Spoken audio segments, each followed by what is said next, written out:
Boa tarde a todos. É uma honra e um prazer estar aqui.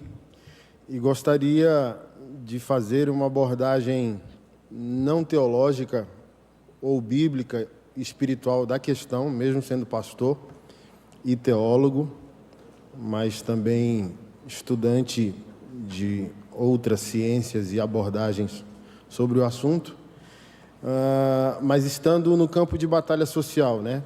Sou pastor em Brasília. Meu nome é Anderson, não me apresentei, né? E hoje lidero por volta de mais de 33 projetos sociais. Dentre eles, muitos projetos que estão atuando diretamente nessa questão da família, da masculinidade, da feminilidade, da infância. E antes de abordar o que eu quero abordar, eu só queria ler o absurdo de toda a revolução sexual atuante hoje mundialmente, para ver se faz sentido para nós. Não binário, gênero queer, agênero, gênero fluido, não binário, homem não binário, mulher não binária, demigênero, andrógeno, neurotróis, transdrógeno, transfeminino, transmasculino, transneutro, transxenaine, intergênero, neurogênero, gênero orientação, gênero alterhumano, quingênero, gênero neutro, nimise, apogênero, aingênero, maverick, gênero inconformista, e aligênero, gênero sagitário, autonomic, egogênero, generic, xenogênero, xingênero, vanabrelic, cinegênero, pictogênero, musicagênero, estitogênero, coric, gênero estrela, caelgênero, gênero astral, lunegênero, que é a pessoa que se interpreta sexualmente por meio da sua relação com a lua. Eu poderia aqui continuar, mas eu iria chover no molhado, e eu estou com uma lista aqui de 52 gêneros sexuais estabelecidos mundialmente na comunidade LGBTQI+, e a gente vai falar um pouco do mais também para ver se faz sentido. Faz sentido? Faz sentido para nós essa quantidade de gênero sexual? Faz sentido? O absurdo não é que a ciência vem à tona e apresenta para nós, como sociedade, indivíduos, ou apresenta para a psicologia uma nova descoberta científica de um novo gênero. Olha, nós descobrimos um novo gênero sexual e queria apresentar isso à psicologia moderna e à sociedade. Não, é o inverso. É justamente o indivíduo percebendo a si mesmo e querendo estabelecer cientificamente e psicologicamente suas nuances e variáveis. Aquilo que é uma atividade sexual, se um ser humano tem a liberdade sexual do seu exercício sexual, não cometendo um crime, se relacionar sexualmente como quiser e fazer do seu corpo o que bem entender, é uma coisa, é uma via. Mas falar dessa fluidez sexual e querer encontrar uma norma moral, uma norma ideológica, uma norma científica para estabelecer isso, que não faz sentido.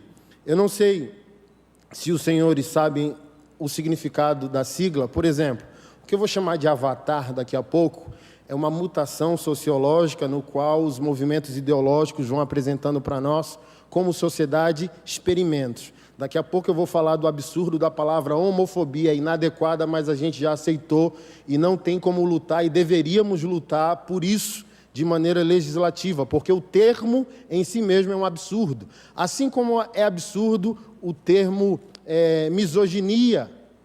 Se a gente for para a etimologia da palavra, é um absurdo e nós aceitamos sem resistência alguma. E a própria sigla dos movimentos entram em mutação de acordo com a reação social e política do nosso país. Então era só GLS, gays, lésbicas e simpatizantes. E vai entrando em mutação, siglas após siglas vão sendo inseridas. Aí passou para a LGBT, e agora era Até alguns meses atrás, somente LGBTQIA+. E esse mais significa que há outras variáveis. Então, o L é de lésbica, o G é de gays, o B de bissexuais, o T de transexuais, travestis e transgêneros, o Q de queer, pessoas que não se identificam com os padrões de heteronormatividade, como foi colocado aqui, o I de intersexo, o A de assexuais e o mais engloba qualquer coisa que der na cabeça de um indivíduo e ele desejar apresentar isso publicamente. Mas vamos ao mais. Hoje, a sigla, daqui a pouco o alfabeto inteiro vai ter que estar inserido na sigla.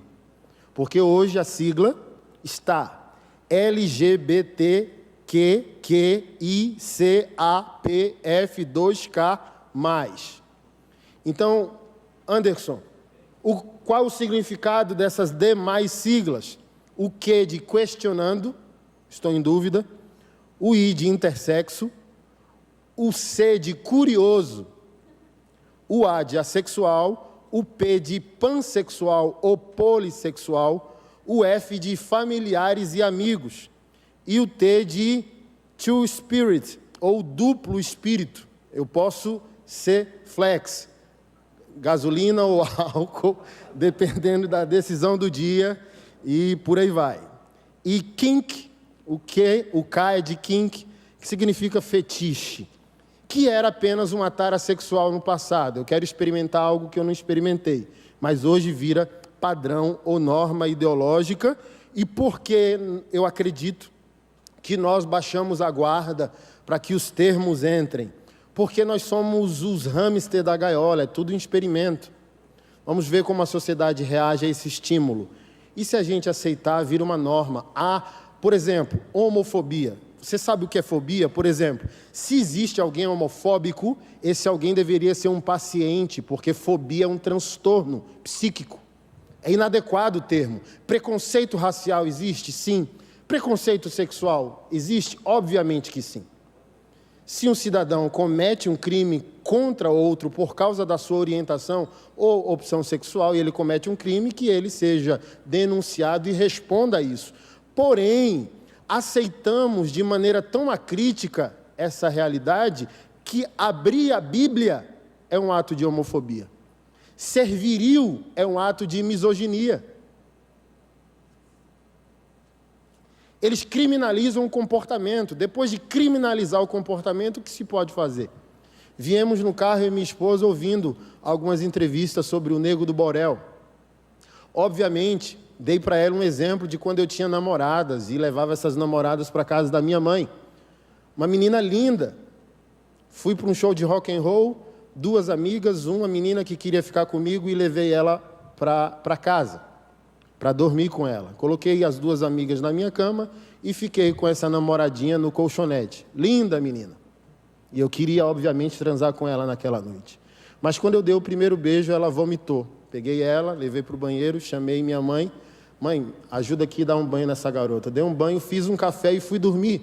Por quê? O senso moral, sendo religioso ou não, tem que dar bom senso. Nego do Borel falta com bom senso. Ele está sendo linchado publicamente como um estuprador, ok? É isso que os movimentos fazem. Ele independe do contexto, eles não querem saber, eles querem enquadrar e determinar, criminalizar você, como se a mulher, e ela foi entrevistada por um psicólogo nesse reality show, nesse programa, e diz: não houve abuso, foi um flerte, nós paqueramos ali e não houve sexo e tal, mas não importa. Para os movimentos minoritários não importa. Porque a mulher é um ser ideologicamente, moralmente superior, e o homem sempre vai ser diabolizado. Então, qualquer ato, hoje, se você não é da fé e vive por aí, de bobeira, de vacilo comportamental, o próprio ator que fez o último Superman, ele diz que ele tem medo de paquerar hoje, porque ele não sabe o que vai acontecer, ele não sabe do que ele vai ser chamado. E tudo isso é resultado de experimentos sociais que criam termos de criminalização. E a gente não tem como reagir. A gente vai ser enquadrado. Se eu abrir a Bíblia e afirmar a verdade criacional, eu vou ser enquadrado como homofóbico. Se eu for paquerar, se eu for paquerado, dependendo do contexto, vai ser misoginia. Se você for homem, com todos os seus atributos históricos e primitivos, você vai ser enquadrado, independente se você é um bom marido, se você é dócil, gentil com a sua esposa, se você é viril com quem merece, mesmo sendo dócil com quem precisa, não importa. Você já foi enquadrado e é irreversível aquilo que a ideologia causa na cultura de maneira subjetiva, ok? Então, como eu disse, a desconstrução virou uma norma social não científica. E ninguém pode lutar mais contra isso. A guerra do futuro, eu sempre falo para nós da fé, tanto católicos quanto evangélicos, a luta do futuro é legislativa, teórica e acadêmica. E a guerra já começou. Então, o futuro dos nossos netos depende de quem criou a informação, principalmente para as crianças, o conceito filosófico que a sociedade vai pensar, e as leis. Quem pensar e criar leis determina como vai ser o futuro, até porque quem governa a escola governa o mundo em 2 décadas apenas. Então, tudo aquilo que a gente está vendo hoje foi uma subversão educacional, e a única maneira de tentar lutar pela contra a subversão que eles fizeram é a gente reeducar as nossas crianças, e talvez não consiga, porque o MEC é aparelhado filosoficamente, é a gente lutar pela possibilidade de escolas confessionais tentando proteger os nossos filhos doutrinária e teoricamente. Então, os cristãos que não acordaram para a guerra estão dormindo em berço esplêndido. Ela é legislativa, porque se criarem uma lei para os termos, não há mais como escapar. Se existe uma lei sobre homofobia, o pastor vai ser enquadrado, o padre também, quando ele apenas fazer confissão de fé. Uma coisa é ter ódio de gay, outra coisa é declarar a sua fé. Você não pode mais declarar a sua fé, porque existe uma lei. E a gente não percebeu essa guerrilha e perdeu muito tempo trabalhando com assuntos banais, se tatuagem é pecado, enquanto eles estavam fazendo um bom trabalho legislativo e teórico, a gente, como igreja, estava discutindo coisas banais. E a gravidade ela é tão profunda que eu defino sociologicamente o que está acontecendo em nossos dias como transexistencialidade. Tudo que não é trans, fluido, curto, em seu conceito, não está na moda. A moda é transexistir. Tudo é trans. Em todas as variáveis da vida. E por que eles querem as nossas crianças? Essa é a principal guerra. Porque se eu aceito a transexualidade da criança, eu perco todas as armas de guerra. O que eu poderia falar sobre as ideologias? O que eu poderia falar sobre as subversões morais se eu aceitei que o meu filho com 5 anos é trans? Mas a subversão é tão profunda que a gente não consegue perceber que a ideologia não se preocupa com a sociedade nem com a infância.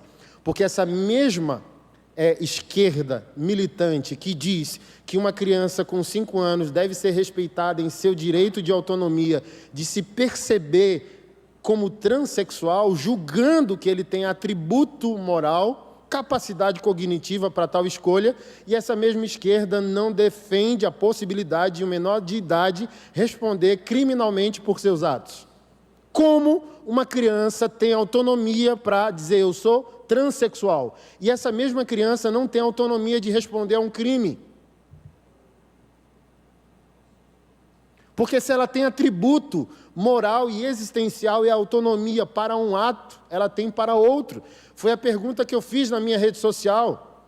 Se uma mulher flertando com o homem, os dois embriagados, o homem é demonizado, a mulher é inocentada como um ser angelical, ela é infantilizada em sua responsabilidade moral. Não há responsabilidade moral para uma mulher se relacionando embriagada com outro homem embriagado que houve um romance, uma paquera a noite inteira. Mas se essa mesma mulher embriagada entrar num veículo e matar alguém, ela vai responder por dolo eventual ou homicídio culposo. Mas é porque a narrativa não entrou na mulher no carro. A narrativa só entrou na mulher na cama. A mulher na cama embriagada com outro embriagado, ela é moralmente uma criança. No carro, não.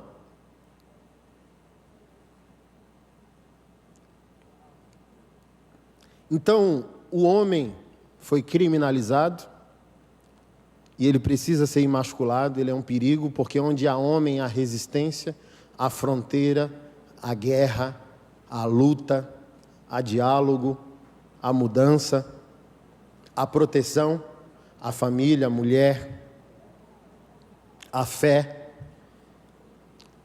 Um padre que eu admiro muito, ele tem uma fala espetacular dizendo: o feminismo masculinizou a mulher, emasculou o homem e bestializou a ambos.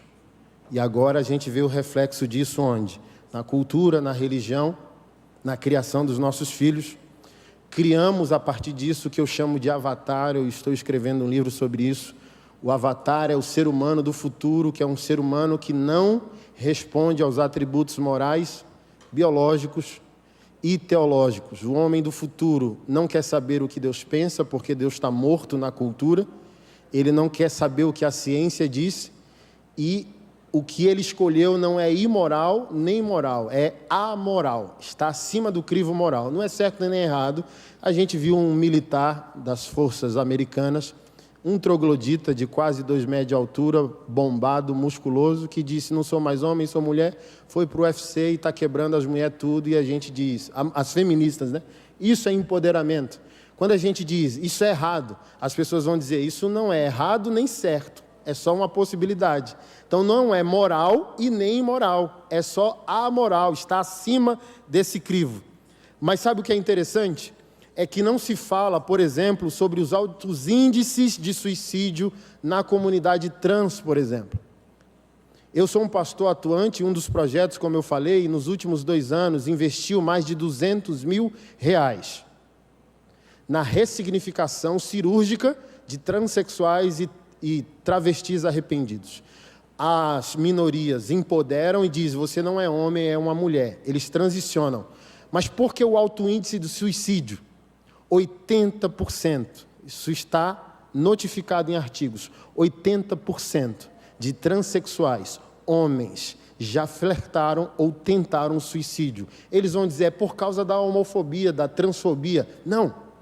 É por causa da teologia, é por causa da moralidade e é por causa da ciência, da biologia, porque transição anatômica não faz transição existencial, não faz transição de alma. Então o indivíduo acha que o problema é anatômico. Ele tira seu pênis, reconstrói o pênis no formato anatômico de uma vagina, se coloca diante do espelho e sua crise existencial não foi resolvida. Porque o seu problema é transcendental e a gente não pode falar disso com os revolucionários da ideologia, e o alto índice de suicídio não é debatido. Então, na hora do empoderamento, as minorias estão com os trans. Na hora do arrependimento, eles estão sozinhos. Aí entra a igreja. Perguntaram para mim: por que vocês da igreja se metem com a sexualidade humana? Porque quando eles se arrependem, são a nós que eles procuram. Só por isso. Para encerrar, o que tudo isso tem a ver com a família? A família é o último estágio a ser vencido numa guerra de narrativa, numa guerra social, numa guerra política. Engels e Marx mostram que a grande resistência, a possibilidade de uma revolução é a família. A família é a resistência. Chesterton, um teólogo católico, disse: a igreja é a fábrica do mundo. Martinho Lutero, o reformador, disse: a família é a fonte das bênçãos ou das maldições das nações. Mas, meus amigos e minhas amigas, eu encerro com muito temor. Parte da igreja evangélica não me suporta, não me tolera, porque eu sou esse homem que crê e defende tudo aquilo que nesses poucos minutos eu compartilhei com vocês. Porém, o nosso grande inimigo não são eles. Nosso grande inimigo somos nós mesmos. Sabe quem é o nosso grande inimigo? Aquilo que nós iremos viver quando essa plenária acabar. aquilo que nós vamos viver quando nós abrirmos as portas da nossa casa e entrarmos. Nosso grande inimigo é o nosso estilo de vida. Nosso grande inimigo é aquilo que a gente vive quando o nosso culto termina. Nosso grande inimigo é aquilo que nós estamos vivendo de segunda a sábado. Nosso grande inimigo é que tipo de homem você é. Nosso grande inimigo é que tipo de mulher você é, que tipo de pai você é, que tipo de cidadão você é. Porque sabe da verdade que não se cala? O mundo só está conhecendo um povo de fé que resiste, que discorda e se posiciona. Isso é 50% da batalha. Mas os outros 50% da batalha é o que nós produzimos. Não seja conhecido por aquilo que você proíbe apenas. Não seja conhecido por aquilo que você resiste, mas seja conhecido por aquilo que você vive. Seja conhecido por aquilo que você cultiva. Seja conhecido por aquilo que pode ser visto em você, na sua família. Seu maior protesto é a sua família vista no seu café da manhã, numa padaria ou no parque, no domingo. Eles vão olhar para você e vão se emocionar. E vão dizer, se eu viver nesse erro moral, teológico e biológico, eu não posso viver aquilo. Porque com essa fala eu encerro. Por que consideramos em fé que a homossexualidade em qualquer variação é pecado? Porque ela não prospera em si mesmo. Para que a homossexualidade em todas as suas variações fecunde, ela precisa recorrer a uma norma moral, científica, biológica e teológica. Ela precisa recorrer à verdade da heterossexualidade. Para que a homossexualidade replique, fecunde, ela precisa de um sêmen e ela precisa de um ventre. E se nós estabelecermos o oposto de uma sociedade heteronormativa e criarmos uma sociedade homonormativa, transnormativa, nós acabaremos com a civilização em um século. Mas guarde o que o seu amigo fala nessa tarde. Seu estilo de vida é seu próprio inimigo. As ideologias querem os nossos filhos, querem subverter, querem destruir as nossas famílias. Mas talvez hoje, agora, o principal destruidor da sua própria família é você. Obrigado, Deus nos abençoe.